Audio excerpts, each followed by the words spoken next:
Welcome back, student. Today we read the 24th chapter of Environmental Studies Part 1. Are we endangering our environment?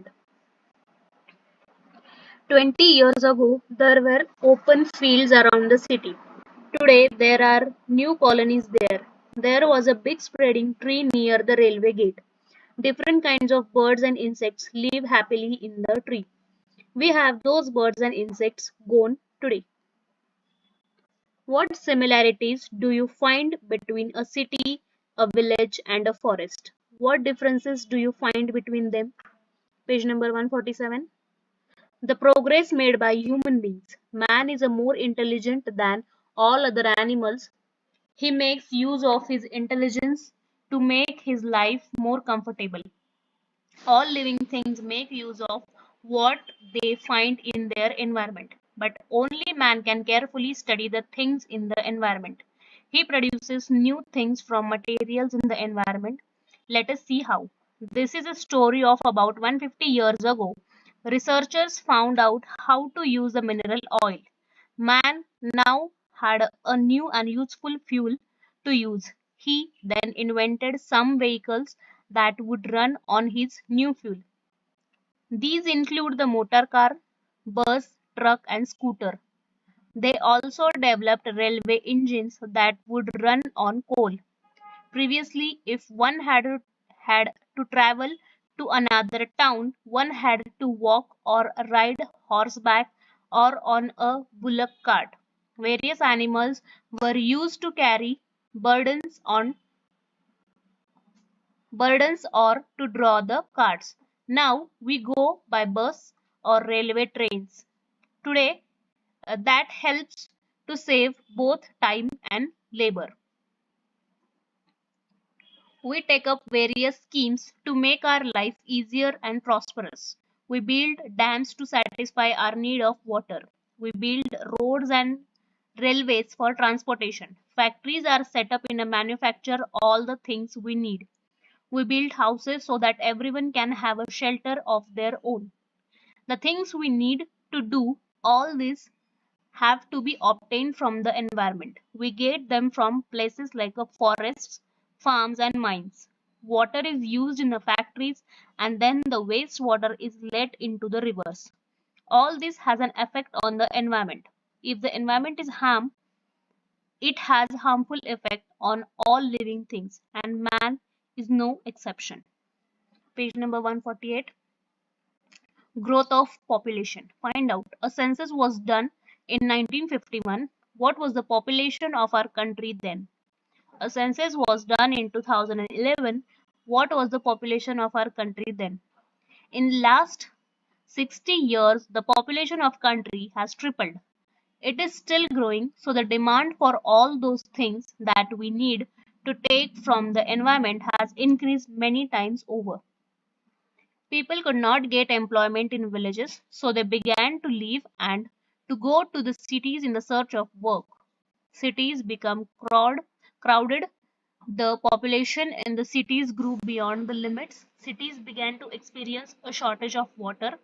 There were not enough houses for everybody, so people could not find a place to stay.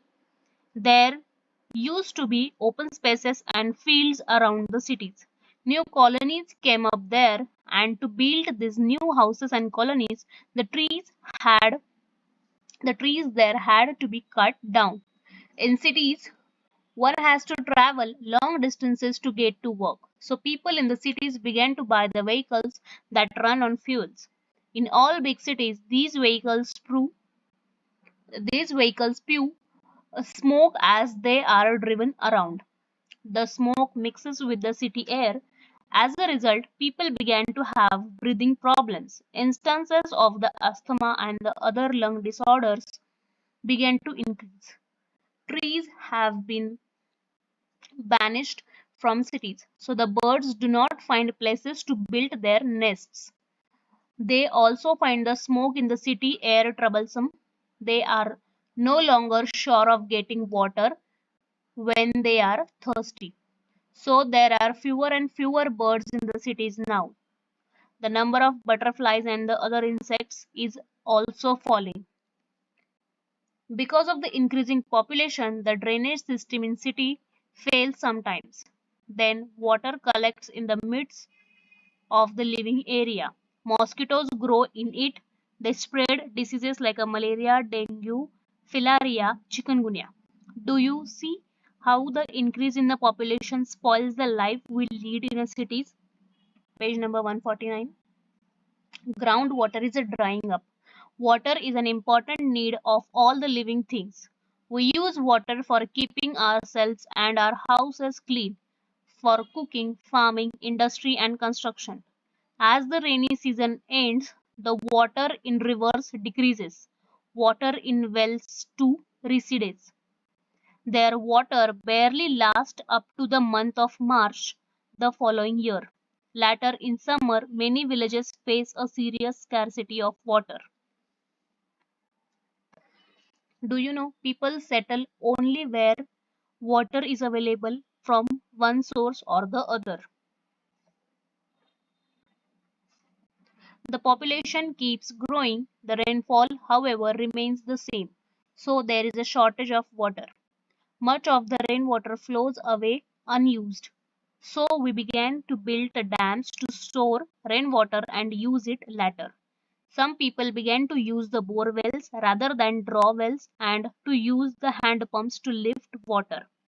Then pumps that worked mechanically on diesel or electricity were invented.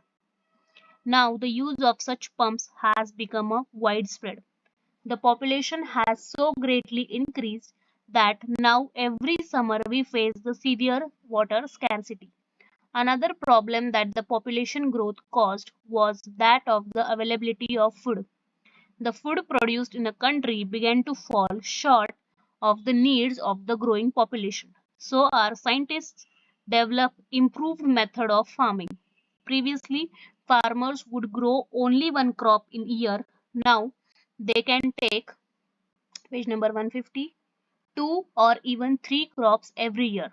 As a result, food production increased, but so did the demand for water for agriculture. Use your brain power.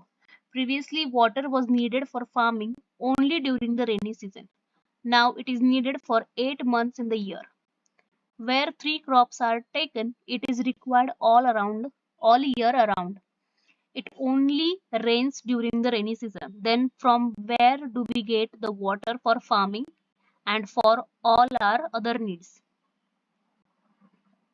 We experience a scarcity of water soon after the rains. Then from where do we get water for the fields in the summer and the winter? Rainwater that has seeped into the soil can be used in this situation. Water found in wells and bore wells is nothing but a rainwater that has seeped into the ground. Let us learn about some traditional methods of drawing water from a wells. In the Konkan region, there are groves of coconut, betel nut, and the bananas. They are watered using the water wheel to lift water from the wells. A horizontal beam is placed over the mouth of a well. It supports a large wooden wheel which turns around. This wheel is called the rahat. Several pots, gadge, are fixed on the wheel. When the wheel turns, the chain of pots turn with it, one by one.